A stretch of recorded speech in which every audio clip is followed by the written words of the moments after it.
L'histoire d'Hanouka est arrivée il y a très longtemps, environ 165 années avant l'an 1.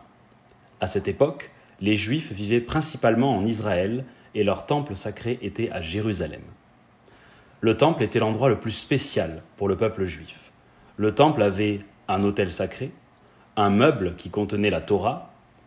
Au-dessus de l'autel, il y avait la lumière éternelle, une lampe à huile qui devait rester allumée tout le temps, jour et nuit. Quand elle était sur le point de s'éteindre, quelqu'un était en charge d'ajouter de l'huile pour qu'elle puisse continuer de brûler. Un méchant roi, nommé Antiochos, devint le chef du pays d'Israël. « Je n'aime pas le peuple juif », a déclaré Antiochos. « Ils sont si différents de moi. Ils prient un seul Dieu et je prie plusieurs dieux. Ils ne célèbrent pas mes fêtes. Ils pensent que la Torah est le livre le plus sacré et moi pas. » Antiochos ordonna à tous les juifs d'arrêter d'être juifs. Les gens vus en train de faire des choses juives seraient tués. Antiochos envoya ses soldats pour transformer le temple juif en un temple pour ses dieux. Les soldats brisèrent l'autel et cassèrent les bouteilles d'huile. Ils mirent des statues de leurs dieux dans le temple et apportèrent d'autres choses sales, comme des cochons et des oiseaux. Tout ça a rendu les Juifs très tristes. Certains Juifs étaient même fâchés. Un Juif nommé Matthias avait 5 fils. Matthias et surtout son fils Judas ne pouvaient pas supporter l'idée que leur temple sacré soit sali et détruit. Il dit à tous les Juifs « Nous devons nous lever et nous battre pour notre temple sacré. » Au début, les disciples de Matthias et Judas, qu'on appelle les Maccabées, avaient peur. « Judas, dirent-ils, Antiochos a tellement de soldats. Ils ont des armées puissantes et ils portent des armures. Ils utilisent même des éléphants pour se battre. Nous n'avons pas d'armes, d'armure ou d'éléphants. Comment allons-nous pouvoir nous battre contre Antiochos et son armée ?»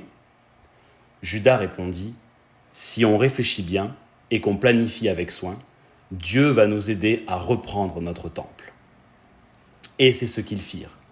Les Maccabées réalisèrent que même si Antiochos et son armée avaient des armes, des armures et des éléphants, les Maccabées connaissaient bien l'endroit. Ils pouvaient contourner les collines la nuit parce qu'ils étaient chez eux et qu'ils avaient grandi sur ces collines. Ils utilisèrent leur cerveau et leur créativité pour surprendre la méchante armée et avec l'aide de Dieu, les Maccabées chassèrent Antiochos et son armée hors d'Israël. La première chose que les Maccabées firent est d'aller à leur temple sacré à Jérusalem. Ils réparèrent l'autel et les pierres qui étaient brisées. Quand ils essayèrent d'allumer la lumière éternelle, ils découvrirent qu'Antiochos et ses soldats avaient brisé toutes les bouteilles d'huile. Ce n'était pas une huile ordinaire, mais une huile très spéciale et sacrée. Ils cherchèrent et cherchèrent jusqu'à ce qu'ils trouvent une petite bouteille d'huile pure. Mais la petite bouteille n'avait assez d'huile que pour brûler une journée. Le voyage pour aller chercher plus d'huile allait durer 8 jours. Les Maccabées décidèrent d'allumer la lampe malgré tout. Et c'est là que le miracle s'est produit. Cette petite quantité d'huile qui aurait dû être épuisée en une journée a duré 8 jours complets. Les Juifs étaient fous de joie. D'abord, leur petite armée avait chassé la grande et puissante armée d'Antiochos et maintenant, une minuscule petite quantité d'huile avait duré 8 jours.